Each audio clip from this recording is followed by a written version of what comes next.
एक बार एक छोटा सा गांव था जो घुमावदार पहाड़ियों के बीच बसा हुआ था। यह एक शांत जगह थी जहां जीवन अपनी ही धीमी गति से चलता था। ग्रामीण कड़ी मेहनत करते थे और सादा जीवन जीते थे। वे संतुष्ट थे, लेकिन उनके दिलों पर एक साया मंडराता था। वह साया था डर का। गांव के किनारे पर एक पुराना खंडहर मकान खड़ा था। वह घर एक पहाड़ी पर बना हुआ था जहां से पूरा गांव दिखता था। यह कभी एक भव्य हवेली हुआ करती थी, लेकिन अब यह खंडहर में तब्दील हो चुकी थी। खिड़कियां बंद थीं और पेंट उखड़ रहा था। बगीचा जंगली घास से भरा हुआ था। कोई भी उस घर के पास जाने की हिम्मत नहीं करता था।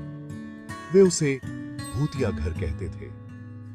पीढ़ियों से चली आ रही कहानियों में अजीब आवाजों और भयानक रोशनी के बारे में बताया गया था।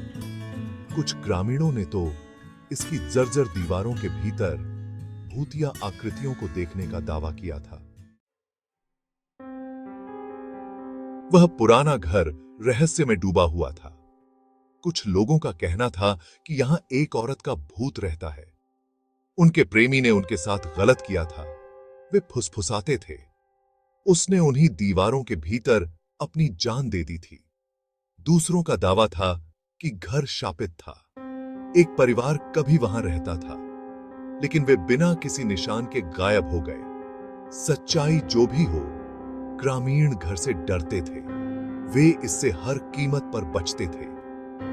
माता पिता ने अपने बच्चों को इसके पास कभी न जाने की चेतावनी दी। डर साफ दिखाई दे रहा था। यह हवा में घने कोहरे की तरह लटका हुआ था।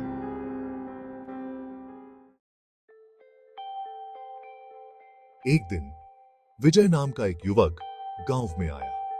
वह एक लेखक था और वह अलौकिक कहानियों से रोमांचित था। उसने भूतिया घर के बारे में सुना था और उसने वहां एक रात बिताने की ठान ली थी। वह खुद रहस्यों का अनुभव करना चाहता था। ग्रामीणों ने उसे मना करने की कोशिश की। उन्होंने उससे कहा कि यह बहुत खतरनाक है, लेकिन विजय नहीं डरा। वह किंवदंतियों के पीछे की सच्चाई का पता लगाने के लिए दृढ़ था।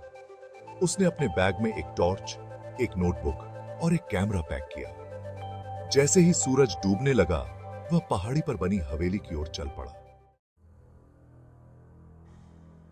विजय ने घर में प्रवेश किया और हवा ठंडी हो गई। उसने अपनी रीढ़ की हड्डी में एक सिहरन महसूस की। घर में अंधेरा और सन्नाटा था। फर्श पर धूल की मोटी परत जमी हुई थी। हर कोने से मकड़ी के जाले लटके हुए थे। वह धीरे धीरे घर में घूमता रहा, उसकी टॉर्च की रोशनी अंधेरे को चीरती हुई। वह अपनी ही सांसों की आवाज सुन सकता था। अचानक उसने एक आवाज सुनी। यह एक धीमी आवाज थी, इजासी पुहीद सबदी से, जैसे कोई रो रहा हो। विजय रुक गया और उसने ध्यान से सुना। आवाज फिर आई। इस बार उसे यकीन हो गया। उसके साथ घर में कोई रो रहा था।